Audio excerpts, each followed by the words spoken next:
Welcome back to the Book Nook. I'm Mrs. Jager, and I get to read to you today this book called Not Quite Narwhal.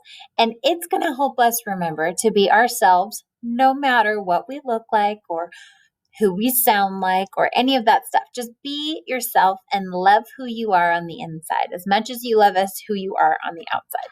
So let's get going on this fun story. Kelp was born deep in the ocean. There's Kelp. He knew early on that he was different from other narwhals.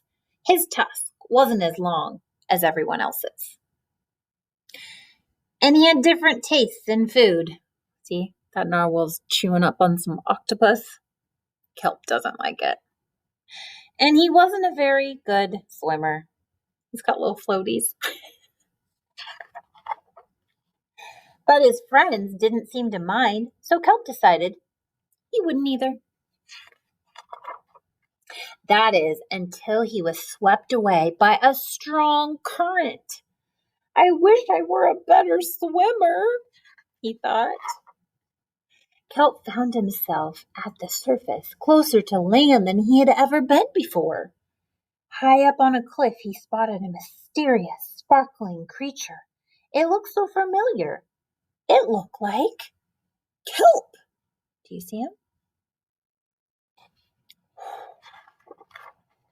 Kelp swam toward land as fast as he could, which wasn't very fast at all, hoping that he could catch up with a creature that looked just like him.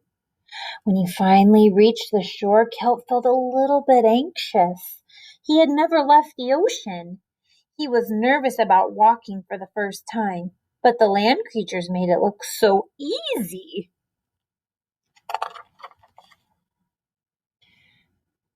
Here he is, trying to act like the crab. Oof, it wasn't. Then he was trying to jump like the frog. Ow! And then he followed the turtle. Eventually, he got the hang of it. Everything on land was strange and beautiful, but it was also kind of scary. Kelp began to think he might never find the creature that looked just like him, but as he stumbled out of the forest, land narwhals! Actually, we're unicorns. And by the looks of it, so are you. Kelp had never heard of unicorns before. They taught him all sorts of new things about his tusks. We call them horns. Wow! They introduced him to unicorn delicacies, a unicone. And they showed him how to gallop. There was no doubt that Kelp was, in fact, a unicorn. He was having so much fun that he didn't want to leave. But then he remembered all of his friends under the sea. Kelp missed them terribly, so he said goodbye to the unicorns and returned to the ocean. Here's his new friend. Come back soon. Even the crab is waving.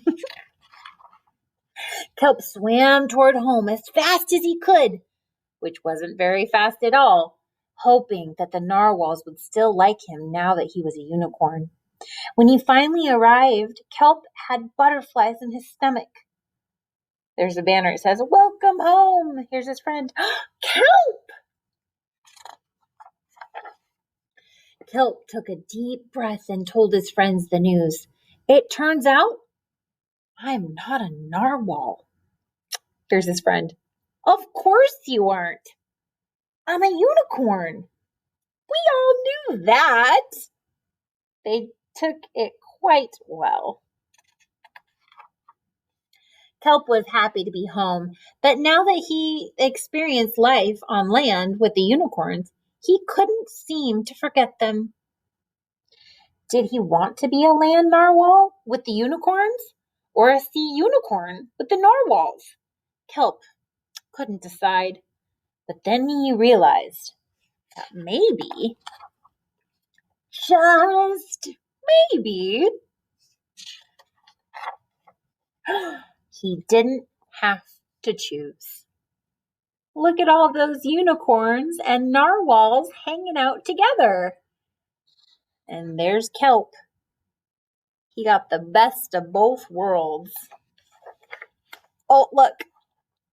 I'm a unicorn. Is he a unicorn? No, that's a rhinoceros. But you know what?